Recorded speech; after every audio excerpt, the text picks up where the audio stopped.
Y a continuación damos paso a Santiago Aristizábal Molina, administrador de empresas, especialista en gerencia en salud, de salud ocupacional, magíster en gestión de riesgo y desarrollo, entrenador para el trabajo seguro en alturas, que nos trae también una super conferencia como las que hemos tenido, llamada Gestión del riesgo ante emergencias y desastres en el contexto empresarial. Santiago, nuevamente excusas, cosas que se salen de las manos. Muchas gracias por su amabilidad y paciencia. Por favor, lo dejamos con la audiencia. Bueno, muy buenas tardes. No, con muchísimo gusto, no hay ningún problema. Todos este tipo de situaciones pueden pasar. Gracias por la invitación. Para mí es un honor estar con ustedes compartiendo esta conferencia, este espacio de conferencia para todos ustedes. Gracias al doctor Palomino y a todo el equipo de trabajo. Un gran saludo y un fuerte abrazo, doctor.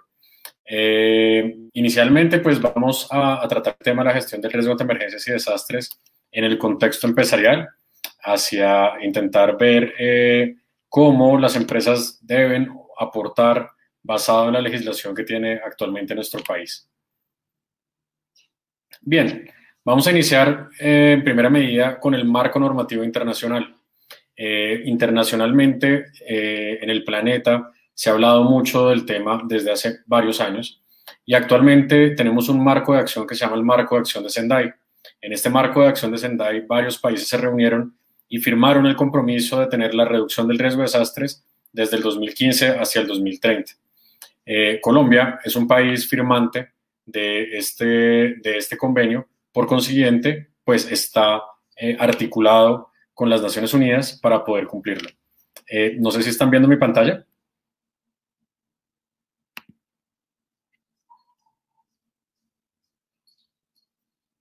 Ya. Bien. En ese marco de acción de Sendai se trazan varios objetivos. Nuestro país pues está trabajando en los objetivos desde el 2015. Igualmente, Colombia es un país firmante del Acuerdo de Río +20, en donde también se trazan varios objetivos de desarrollo sostenible desde el 2015.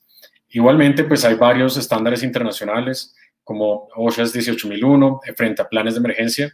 También las normas que regulan cómo deben hacer las empresas ciertas cosas. Tenemos la ISO 22320 y la ISO 22301, en donde también habla frente a estos temas para que las empresas logren implementarlo. Y también Colombia es un país firmante del Parlamento Andino y el marco del Parlamento Andino también habla frente a la gestión de riesgo ante emergencias y desastres. Ya pasando un poco al nivel nacional, tenemos una ley que es la Ley 1523 del 2012. Esta ley es la ley general para todo nuestro país frente a la gestión del riesgo ante emergencias y desastres que debemos hacer al interior de nuestro país. Y tenemos un decreto, el 2157, que es un decreto reglamentario en donde tenemos cuáles son los lineamientos para la elaboración del plan de gestión de riesgos de desastres para las entidades públicas y privadas.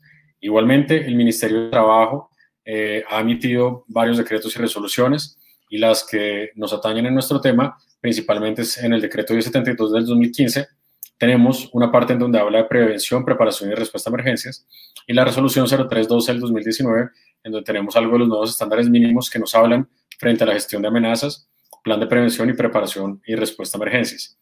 Y a nivel más local, tenemos lo que nos disponga, en nuestro caso Bogotá, el Instituto Distrital de Gestión de Riesgo y Cambio Climático o los consejos municipales de cada uno de los municipios y departamentos de nuestro país. Entonces, la Ley 1523 del 2012 nos da 3 procesos principalmente que debemos cumplir. El primero es el conocimiento del riesgo, y en el conocimiento del riesgo tenemos la parte de la identificación y análisis de amenazas. Es muy importante que los que nos están oyendo tengan muy claro que el análisis y la identificación de amenazas es supremamente importante. Ahorita más adelante vamos a ver cómo lo hacemos. A estas amenazas, posteriormente, categorizamos las vulnerabilidades frente a cada una de las amenazas que nosotros logramos identificar, y es ahí donde tenemos un análisis de riesgo y vamos a empezar a construir unos escenarios de afectación. Es importante también tener el monitoreo del riesgo, ver cómo cambia uno ese riesgo a lo largo de una línea de tiempo corta, mediana o larga, dependiendo de cada una de las empresas, y debemos comunicar el riesgo a nuestra comunidad también. Posteriormente pasamos al módulo de reducción del riesgo. En el módulo de reducción del riesgo tenemos la parte de prevención, la parte de mitigación y la parte de protección financiera. Y en la parte de manejo de desastres tenemos la preparación para la respuesta, la ejecución de la respuesta, la preparación para la recuperación y la ejecución para la preparación. Y es así, pues que la Ley 1523 del 2012 nos dice cómo está conformado nuestro Sistema Nacional de Gestión de Riesgo y Desastres. El sistema principalmente es el que articula varias organizaciones de nuestro país para que se garantice el buen desarrollo de la gestión del riesgo ante emergencias y desastres. Este sistema tiene una unidad que coordina, que es la Unidad Nacional para Gestión de Riesgo, que ya es una oficina física, en donde ahí tenemos toda la coordinación del sistema y los actores, y es la que se encarga de operar en el país lo emitido por la normatividad actual. Igualmente tenemos varios consejos territoriales que son los encargados de gestionar los riesgos de la jurisdicción, pueden ser municipales o pueden ser departamentales, y en el caso de Bogotá, como es tan grande, pues tenemos un Instituto Distrital de Gestión de Riesgo y Cambio Climático. En varias ciudades de nuestro país, también grandes, cada instituto o cada consejo municipal o departamental tiene un nombre. Es así como podemos nosotros adquirir mucha información. La página de la Unidad Nacional para Gestión de Riesgo es una página que tiene gran cantidad de información actualizada, le están trabajando muy bien y nos permite pues poder llegar hacia archivos históricos frente a emergencias y desastres que se han presentado y muchos elementos que nos logran alimentar nuestra identificación de amenazas y análisis de vulnerabilidades. Este es un ejemplo también de la página de Bogotá. En la página de Bogotá, el Instituto Distrital de Gestión de Riesgo y Cambio Climático tiene gran cantidad de información, tienen varios mapas, tiene elementos históricos también. Entonces, pues pueden ser unas muy buenas fuentes de consulta que nosotros debemos tener. Bien, tenemos principalmente 3 objetivos que nos pide la ley: conocimiento, reducción y manejo, principalmente. En la fase de conocimiento del riesgo tenemos la identificación de escenarios de riesgo. Posteriormente tenemos que hacer un análisis y evaluación de riesgo. Posteriormente un monitoreo y seguimiento de esos riesgos y sus componentes y una comunicación para toda la comunidad frente a lo que está expuesto, ya sea en un territorio o ya sea dentro de una empresa. Bien, entonces, ¿cómo hacemos la primera parte? La primera parte es cómo identificar amenazas. Las amenazas se identifican principalmente por 2 vías, ya sean naturales o sean antrópicas. Naturales generados por la madre naturaleza y los antrópicos generados por el hombre. Las amenazas antrópicas se subdividen a su vez entre intencionales y no intencionales. Y es ahí donde tenemos un gran universo para poder identificar amenazas. En especial las de origen natural, podemos identificar sismos, terremotos, podemos identificar maremotos, podemos identificar grandes vendavales, podemos identificar incendios forestales. Entonces tenemos un abanico gigantesco para poder identificarlos. Es muy importante que en los planes de emergencia o en los análisis de amenazas y vulnerabilidades de las empresas no se presente un listado completo, así no apliquen para las empresas. Nosotros nos hemos encontrado con algunos documentos o algunos análisis en donde, a pesar de que es una empresa de Bogotá, encontramos la amenaza de tsunami. Eso no debería existir. Si no aplica para la empresa, debería desaparecer del análisis.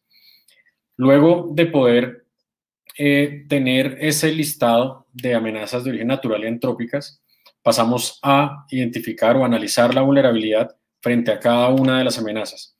Es muy importante que a cada amenaza que nosotros logramos identificar podamos medir la vulnerabilidad de nuestra empresa o nuestra comunidad frente a cada una de las amenazas. Y solamente es ahí, en ese momento, en donde tenemos un nivel de riesgo. Entonces, en nuestro caso, frente a emergencias y desastres, que puede ser un poco diferente a la parte de seguridad en el trabajo, el riesgo está dado por una fórmula que es la amenaza por la vulnerabilidad, más no el riesgo se analiza, como por ejemplo lo que podemos tener en riesgo físico, riesgo locativos y demás. Acá el riesgo es el resultado de haber analizado 2 variables, que es la amenaza y la vulnerabilidad. Ahora bien, todos queremos que el riesgo disminuya, y si esto fuera unos números en esta fórmula matemática, y tendríamos 4 por 2 es igual a 8, tendríamos que disminuir el 4, es decir, la amenaza, a 0 para que nuestro resultado se convierta en 0. Muy bien, para empezar a disminuir la amenaza, pues podemos hacer varias acciones. Si son amenazas de origen antrópico, intencionales, podemos empezar a generar una gran cantidad de elementos que logren controlar estos escenarios porque ellos ya son dados por el hombre. Ahora bien, pero si son amenazas de origen natural, pues va a ser muy difícil controlarlas. Y una de las acciones más efectivas sería trasladar la empresa de un sitio A un sitio B. Por ejemplo, si tenemos la amenaza de inundación por las crecientes normales de un río y nuestra empresa quedó mal ubicada porque así quedó desde hace mucho tiempo, y nos damos cuenta de esto, la forma más efectiva de eliminar ese riesgo de incendio pues es trasladar la empresa hacia otro sitio en donde no tenga riesgo de incendio. Muy bien, estas medidas pues pueden ser muy efectivas, pero también generan gran cantidad de recursos que se deben invertir en estas acciones, principalmente económicos y sociales y ambientales y demás. Entonces, pues, en ocasiones es muy difícil trasladar la empresa o una planta grande de un sitio A un sitio B. Y es ahí donde empezamos a trabajar en las vulnerabilidades, para empezar a disminuir las vulnerabilidades. La vulnerabilidad se debe empezar a disminuir con varias variables: capacitación, documentación, difusión, y ya vamos a ver más para adelante que otras estrategias. Entonces, nosotros intentamos reducir la amenaza hasta el punto que se pueda, pero trabajamos mucho también en la vulnerabilidad, intentar disminuir la vulnerabilidad. Esto haría que nuestro riesgo disminuyera un poco. Muy bien, entonces tenemos varias metodologías para poder analizar amenazas y vulnerabilidades. Tenemos metodologías simples como esta metodología que es algo físico, en donde empezamos a medir puertas, empezamos a medir nuestras escaleras, empezamos a conocer los edificios donde nosotros estamos ubicados. Y es muy importante esto porque nosotros normalmente lo que les decimos a nuestros clientes es: yo no soy el experto de su edificio, entonces vamos a hacer este análisis de amenazas y vulnerabilidades en conjunto. No nos lo dejen solamente a nosotros, a los asesores, sino ustedes, que son los que conocen su edificio, son expertos en su edificio, son los que nos deben dar la información. Y empezamos a hacer una serie de recorridos, empezamos a recordar cómo es nuestro edificio, empezamos a recordar dónde están los extintores, dónde están los gabinetes, cómo son las escaleras y demás. Otras metodologías, pues puede ser una como esta, en donde tenemos en la parte izquierda cuál sería nuestro estándar ideal. Cuando trabajamos con empresas que son multinacionales, ellos ya tienen estándares dados por su casa matriz, en donde ya proponen cuál va a ser la metodología para utilizar la identificación de amenazas y vulnerabilidades. Se aplica un diagnóstico, que es la siguiente columna. De ese diagnóstico se genera una identificación de oportunidades de mejora, posteriormente una priorización participativa, una planeación estratégica frente a qué es lo que nosotros vamos a hacer, se apoya la implementación, hay una verificación y una acción para lograr llegar a ese estándar ideal. Otras metodologías son metodologías como las que podemos ver en los municipios y en los departamentos, en donde basados en varios estudios se generan unas manchas dentro de los planos o los mapas de los municipios y logramos sobreponer cuáles son las zonas de riesgo alta, media y baja, dependiendo de la amenaza que se haya identificado. Otras también son los cuadros o las matrices que normalmente nosotros conocemos. Esta matriz que nosotros les proponemos en esta conferencia es una matriz un poco diferente a lo que normalmente nosotros hemos visto como rombos. Como podemos ver, acá tenemos un ejercicio práctico de lo que logramos identificar, que es la columna B, la segunda columna de la pantalla, en donde logramos identificar cuáles son las amenazas a las cuales realmente se puede ver expuesta la empresa y cuál se considera que sería la probabilidad de ocurrencia. En esta probabilidad de ocurrencia se logra determinar bajo una escala matemática hasta dónde podría llegar a ocurrir este tipo de evento. Pero adicionalmente, a lograr identificar la probabilidad de ocurrencia, también es muy importante saber si esta amenaza ocurre, cuál sería el impacto sobre la seguridad y salud de las personas, sobre la infraestructura y sobre la prestación del servicio de la empresa. ¿Qué tanto lograría llegar a afectar a la empresa la ocurrencia de esta amenaza frente a su impacto potencial? Posteriormente, tenemos una vulnerabilidad frente a la amenaza y es qué tan preparado estoy yo o mi empresa para poder resistir la ocurrencia de esta amenaza. Y tenemos una vulnerabilidad general institucional y tenemos una vulnerabilidad específica por amenaza. Y es así como logramos tener una calificación del riesgo para priorizar y monitorear. Esta debe ser una herramienta gerencial, debe ser una herramienta que el tomador de decisiones deba coger en determinados momentos de una línea de tiempo y decidir cómo va y qué va a hacer frente a cada una de las amenazas que fueron identificadas. Acá tenemos pues una más completa, en donde podemos ver en una escala de colores cuáles serían los más priorizados. en este caso, para esta empresa, en este análisis, la priorización en la cual deberían trabajar principalmente serían incendios forestales. Y logramos ver pues, que tenemos algunos un poco altos, que sería el impacto sobre las personas, y es así como la empresa puede empezar a trabajar y empezar a ver los colores, pero no de una forma de resultado, sino de una forma de gestión, para que las personas tomadoras de decisiones puedan gestionar qué hacer y qué no hacer con esta información que se les está dando. Es aquí donde toma mucha fuerza una necesidad que tenemos actualmente, y es que las organizaciones nos están preguntando a nosotros cuál es mi nivel de riesgo general frente a un incendio. Entonces, las empresas no pueden tener una sola generalidad de riesgo si no sabemos frente a qué tipo de incendio. Tenemos incendios forestales, tenemos incendios de la malla de gas de pronto que tenga la empresa, tenemos incendios estructurales. Entonces, porque pueden ser dados, ya sea de origen natural, el forestal, o puede ser también de origen antrópico, intencional. Puede ser que alguien prenda fuego a esta zona forestal. Entonces, es muy importante que el análisis quede bien desmenuzado para que se pueda tomar decisiones y se pueda gestionar. Posteriormente, la gestión que deben hacer las empresas es por medio de la reducción del riesgo. Y es muy importante hacer la intervención correctiva, una intervención prospectiva, una protección financiera y elaborar un plan de continuidad de negocios. En la intervención correctiva se hacen correcciones inmediatas. En la intervención prospectiva, lo importante es ver un poco hacia dónde va mi proyecto, hacia dónde va a crecer mi empresa, qué tanto tiempo vamos a estar acá y qué puede llegar a cambiar en mi entorno o al interior de mi empresa para yo poder empezar a hacer el control. Posteriormente, también tenemos una protección financiera o paralelamente, en donde viene todo el tema de seguros y reaseguros, y el plan de continuidad de negocio, que es un factor muy importante porque dependiendo de la respuesta a emergencias, nuestro plan de continuidad de negocio se puede ver afectado o no. Entonces, acciones rápidas, acciones correctivas inmediatas que podemos tener es, por ejemplo, en esta imagen tenemos un extintor que está mal puesto. Este extintor posiblemente va a tener algún tipo de fallo al momento que nosotros vayamos a necesitarlo. Se puede doblar esta pieza, que es la pieza de seguridad del extintor, y de pronto queda puesta ahí. Tenemos acciones correctivas como por intentar corregir lo que sucede en esta obra. Esta obra es una obra que está activa, no es una obra abandonada, pero desafortunadamente después de la jornada laboral de los trabajadores, la obra queda de esta forma. Entonces, acciones correctivas inmediatas que eviten posibles accidentes y posibles emergencias que se puedan presentar a los transeúntes que están en la parte inferior del edificio. Acciones inmediatas, frenar el trabajo, correr a las personas de ahí, no tomar este tipo de decisiones de hacer un trabajo en alturas sin ninguna medida de seguridad.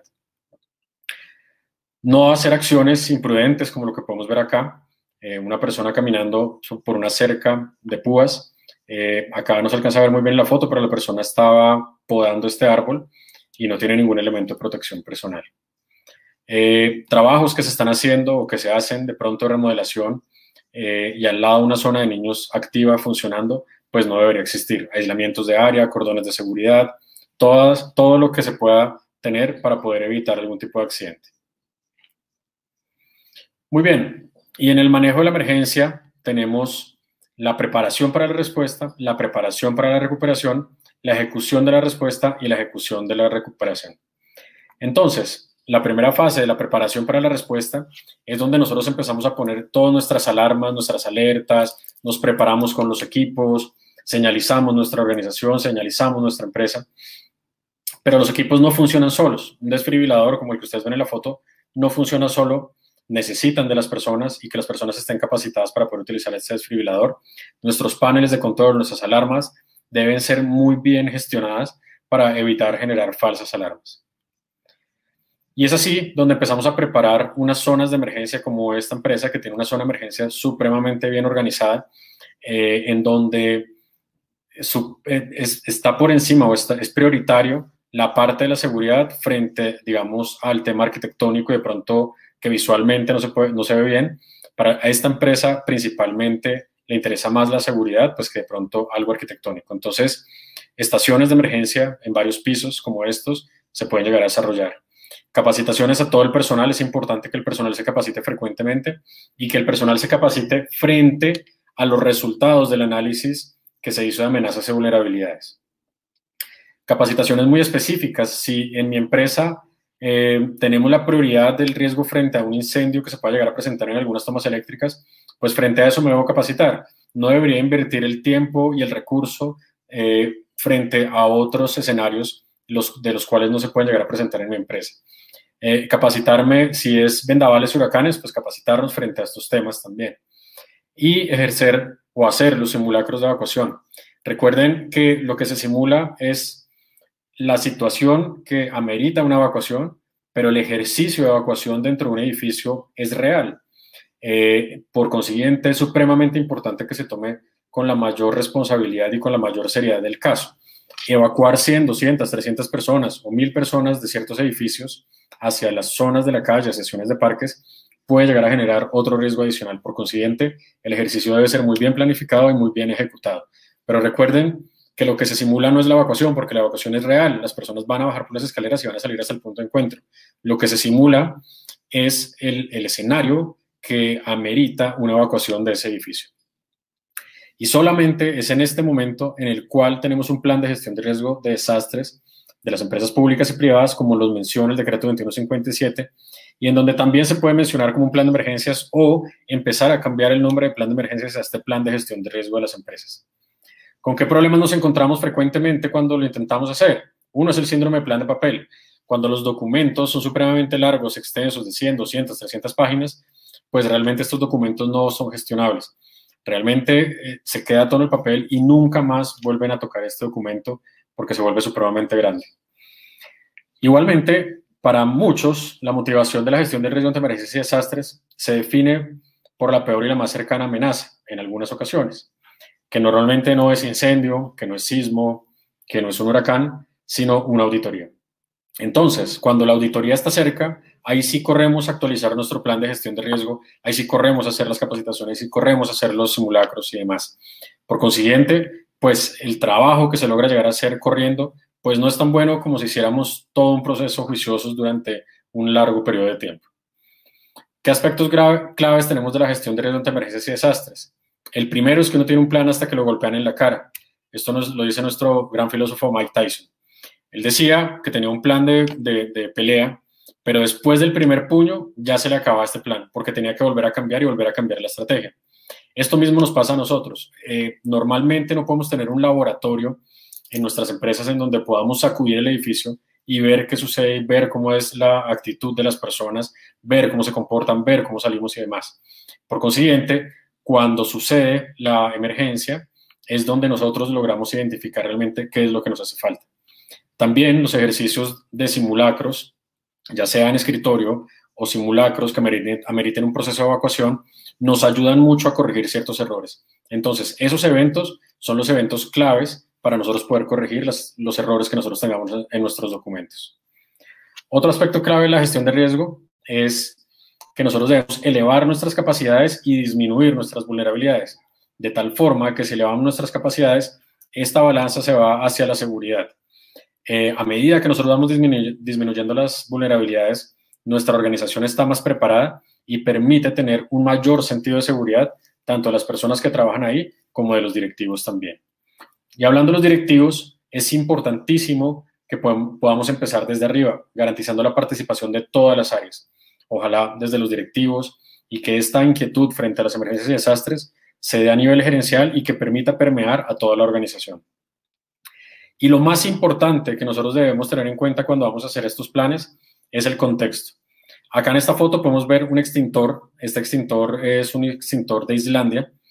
Como ustedes pueden ver, es un extintor rojo. La normatividad de allá puede ser diferente a la nuestra. Por consiguiente, no podríamos decir que lo que nosotros utilizamos acá es norma para todo el planeta. Este extintor, pues, está en islandés. Si nosotros necesitáramos una señalización en nuestro idioma, deberíamos ponerle. Acá tenemos un municipio y en este municipio pues tenemos un río, tenemos montañas y demás. El río empieza a crecer, empieza a llover y nos damos cuenta que el río llegó hasta la mitad del municipio.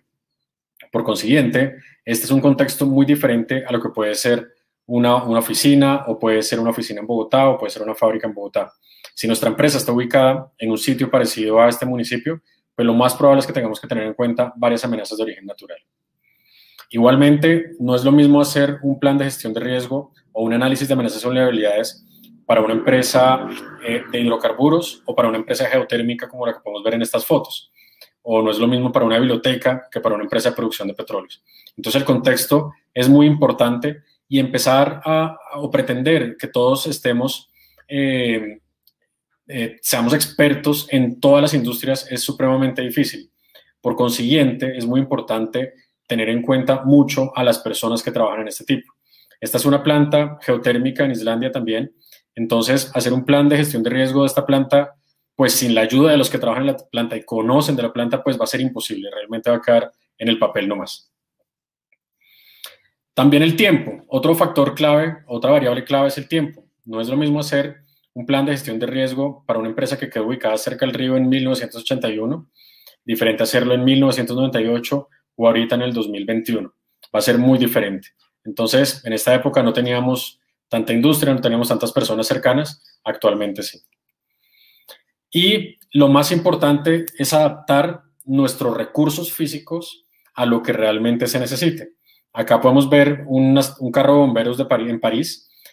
Allá las calles son supremamente angostas, por consiguiente los carros de bomberos son angostos, son prácticos, son pequeños, que pueden ir por todas las calles de esta ciudad.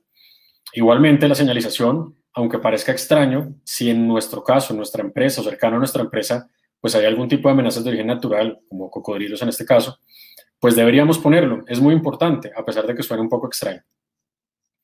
Y lo más importante también es romper mitos. Y uno de los primeros mitos que debemos romper es: en una situación de emergencia, un hospital debe evacuar, o luego un sismo, el hospital debe prepararse para evacuar. La respuesta sería no.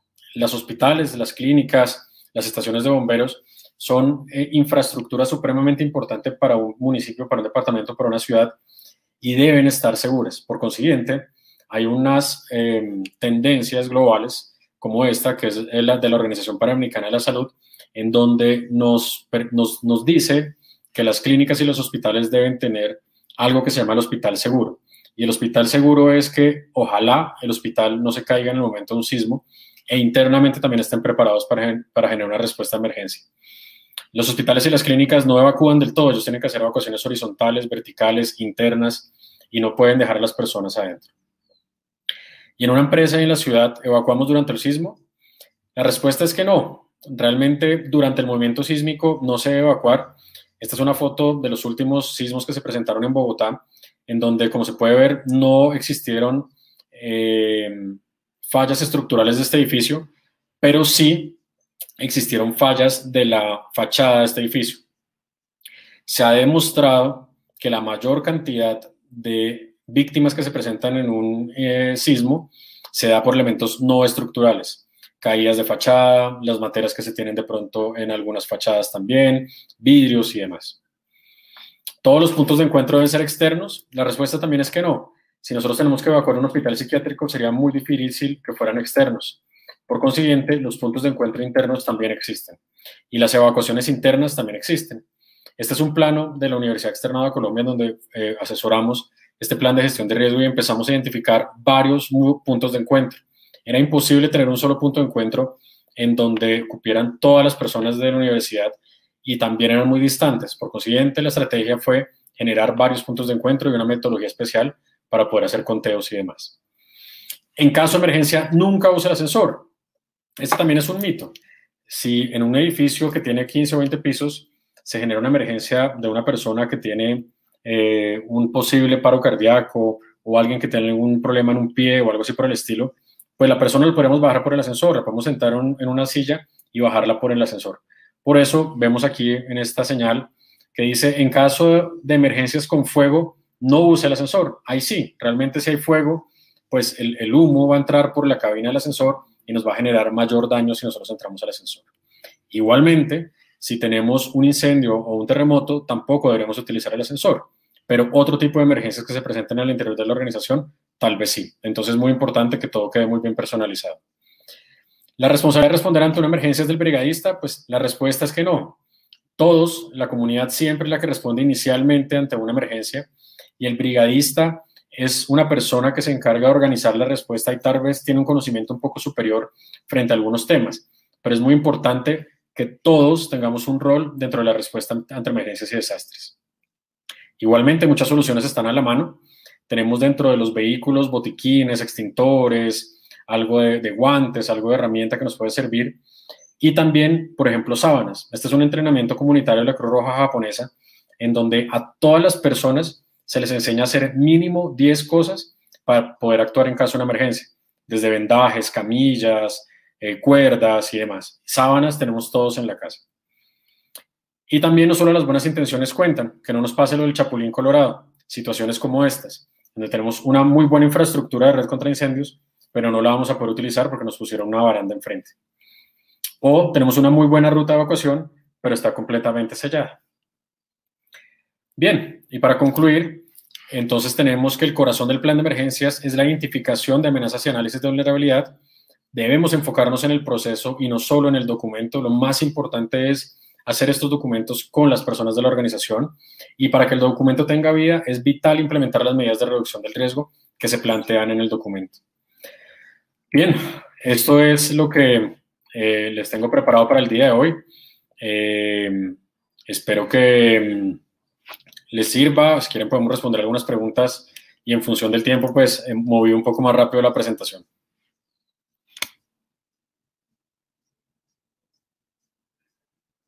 Chat dice.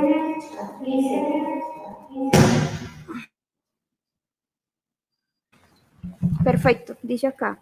Qué importante es la gestión de la continuidad de negocios ISO 22301 y su aplicación en las organizaciones. Señora, ¿me repites, por favor? Con gusto. ¿Qué tan importante es la gestión de la continuidad de negocios ISO 22301 y su aplicación en las organizaciones? Bien, pues es una decisión propia de cada organización. Realmente las ISO nos dan a nosotros una herramienta muy buena para una guía práctica para poder implementar cierto tipo de elementos técnicos en nuestras organizaciones, como puede ser la de calidad, la de medio ambiente. Esta de continuidad de negocio también es una herramienta supremamente buena. Pero esta es una decisión propia de cada organización. Si consideran que se van a guiar por ISO, estaría perfecto. Pero también se pueden guiar por algunas normas alemanas, francesas, NFPAs también. Entonces, pues realmente es una opción dentro de todo el ramillete de opciones que tenemos las organizaciones para poder implementar ciertas metodologías. Pero es supremamente importante. Ojalá todas las empresas tomaran algún referente, ya sea ISO o ya sea otro referente, para empezar a implementar la continuidad de negocio frente a las organizaciones. Entonces, adicionalmente a esto, pues la gestión del riesgo frente a la 22301 también es una metodología y tiene una forma de hacerlo también, que podemos implementarla también. Como les presenté en la conferencia, presenté unas 3 metodologías aproximadamente, pero tenemos otro ramillete de metodologías también. Entonces, pues, maravilloso. Si la empresa decide que es ISO, maravilloso. Si decide que es metodología IDIGER, está maravilloso. Si creen que es metodología NFPA, maravilloso. Pero lo importante y lo que nos dice la normatividad actual en nuestro país es que la organización debe escoger la mejor metodología que considere que aplica para su negocio.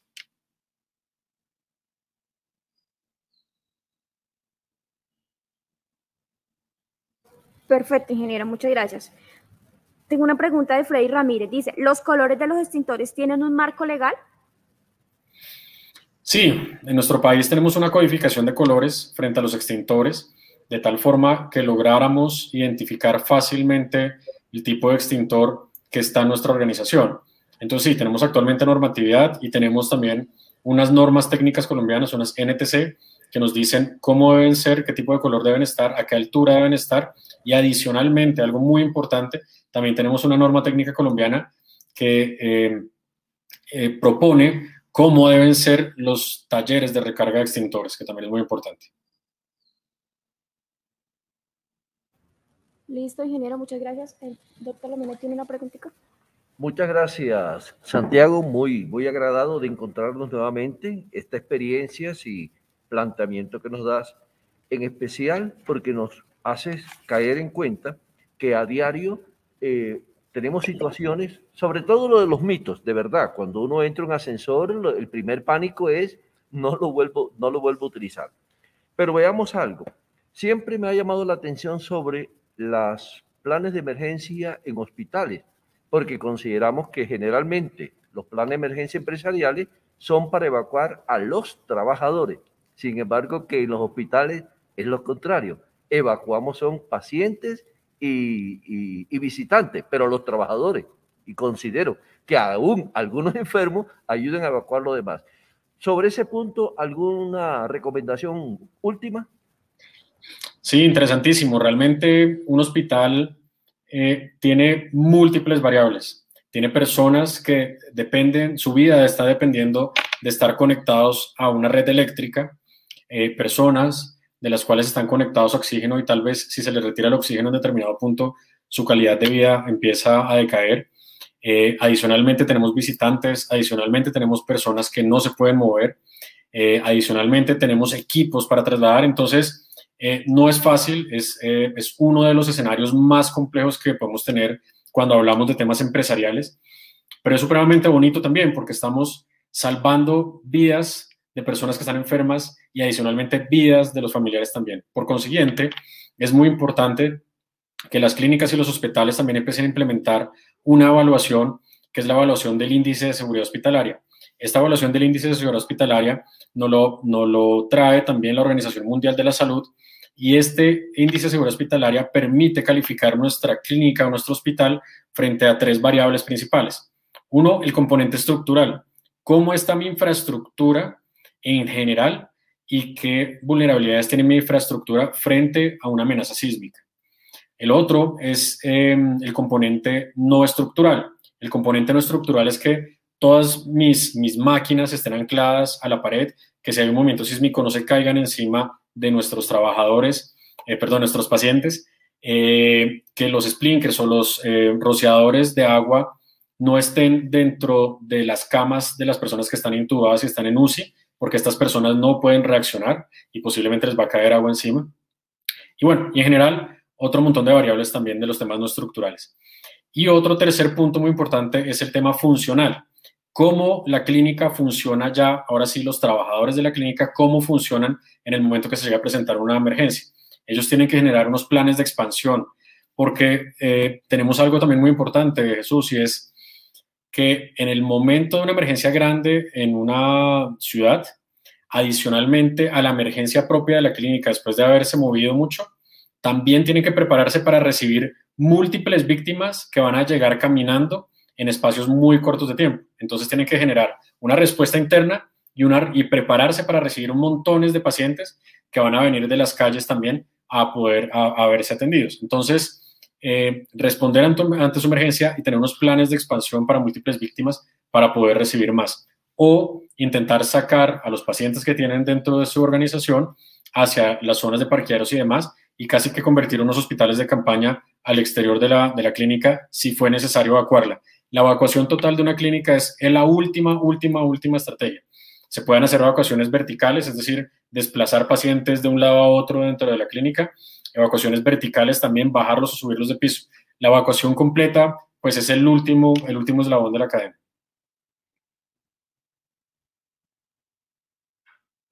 Muchas gracias por todas esas expresiones, muchas gracias por tu apoyo.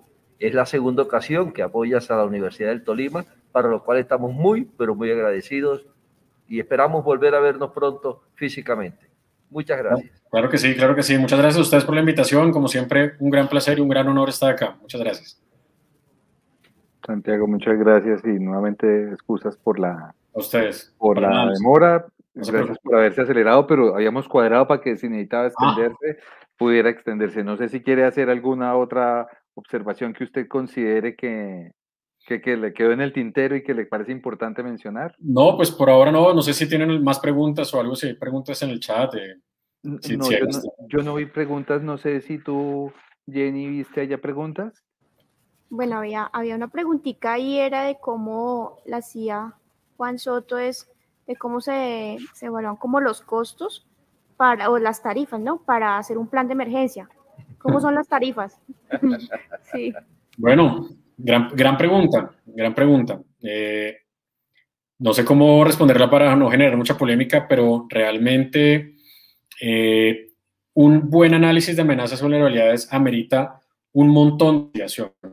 Es decir, en nuestro caso, cuando nosotros entregamos un análisis de amenazas de origen natural, es porque hemos consultado las bases de datos del IDEAM, hemos consultado las bases de datos del Servicio Geológico Colombiano, porque hemos ido al sitio, porque hemos revisado cómo están los elementos.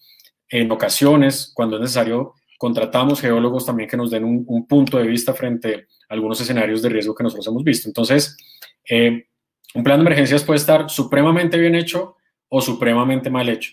Por consiguiente, pues una tarifa muy baja para un plan de emergencias seguramente te hacen un copiar y pegar de alguna otra parte y tu plan de gestión de riesgo pues va a quedar muy mal hecho.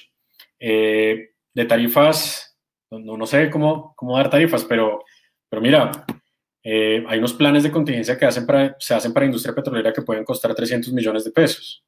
Entonces, pues, hasta esos valores podemos llegar. Claramente, pues, son unas extensiones muy diferentes, son unos análisis muy diferentes, pero la verdad, considero que debemos cobrar muy bien cobrado. Acá estamos haciendo un análisis de donde dependen muchas vidas, bien cobrado, no sé si hablar en pesos o no, pero bien cobrado es que realmente amerite el esfuerzo que nosotros estamos haciendo, que realmente la empresa entienda cuál fue el análisis que nosotros hicimos o que ustedes como futuros profesionales o actuales profesionales de estos temas hagan entenderle al cliente todo el proceso que hay para poder llegar a un resultado numérico o a ese cuadrito Excel. Ese cuadrito Excel no se puede llenar a la ligera.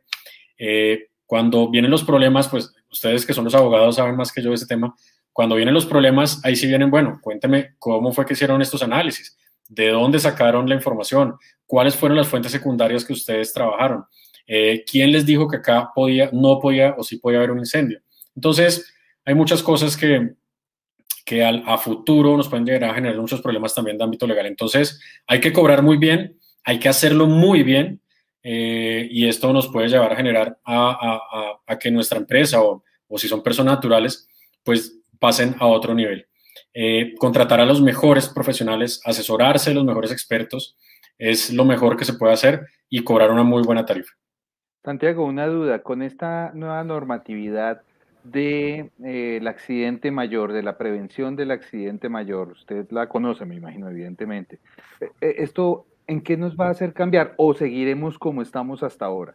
¿O es precisamente como el soporte para todo lo que usted acaba de decir? Sí, yo considero que sí, yo creo que es parte de la presión que se genera para que las cosas se hagan mucho mejor. Es parte de la presión de hasta dónde llega la responsabilidad del profesional que pone su tarjeta profesional o su licencia, en este caso, en juego.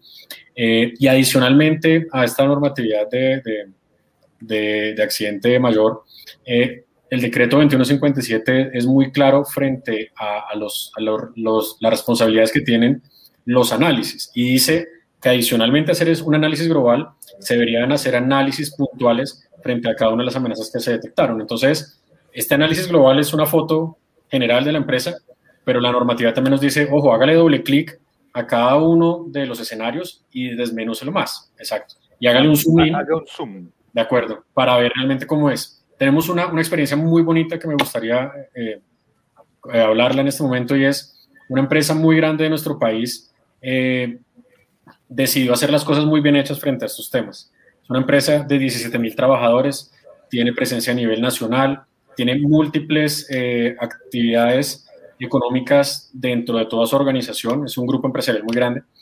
Y cuando hicimos este análisis general, encontramos que uno prioritario era el análisis de incendios. Y es ahí donde el presidente de la compañía nos dijo, bueno, pero cuénteme cuál es el incendio o cómo afectan los incendios a nuestros edificios. Nosotros le dijimos en ese momento, mire, esto sería el doble clic para este análisis, este es el zoom in de este análisis, porque nos tocaría entrar a cada edificio y hacer una evaluación específica de cada edificio. Él aceptó y le hizo un análisis del comportamiento de la infraestructura frente a la amenaza de incendio para todos los edificios administrativos que tenía a nivel nacional. Fueron como 10 edificios aproximadamente. Este análisis, mucho más especializado, nos dio un muy buen resultado de cómo se comporta cada uno de los edificios frente a la amenaza de incendio. Encontramos unos muy bien, encontramos unos no tan bien. Por consiguiente, en los que no estaban tan bien, ellos tomaron la decisión de hacer una intervención correctiva inmediata y otras a largo plazo, generando unas escaleras de evacuación externas, otras internas y otras, en otro caso, decidieron trasladar la sede de un sitio A a un sitio B. Entonces, fue muy bueno para nosotros porque realmente estos análisis muy bien hechos, muy bien cobrados también, logran tomar decisiones que realmente salvan vidas. Si al presidente de esta organización no le llega la información tan detallada y tan bien hecha, tal vez en el momento que se llegase a presentar un incendio en ese edificio que no está muy bien preparado, seguramente se hubieran perdido muchas vidas. Claro, interesantísimo. Bueno. Ya, sí, señor. Santiago, muchísimas gracias. Yo creo que cerrando Santiago, se debe cobrar de manera proporcional al riesgo jurídico. Así de simple. Ok, creo que es otra variable adicional, sí. Entonces, para eso tendríamos que saber cuál es el costo de la defensa. Entonces, ahí ya tenemos que saber el costo de los abogados. Por el interno te mando el número de mi cuenta de ahorro. No te preocupes. Bueno, muchas gracias. Muchísimas gracias por la invitación. Saludos, estén muy bien. Santiago, muchísimas gracias, muy formal. Una feliz tarde.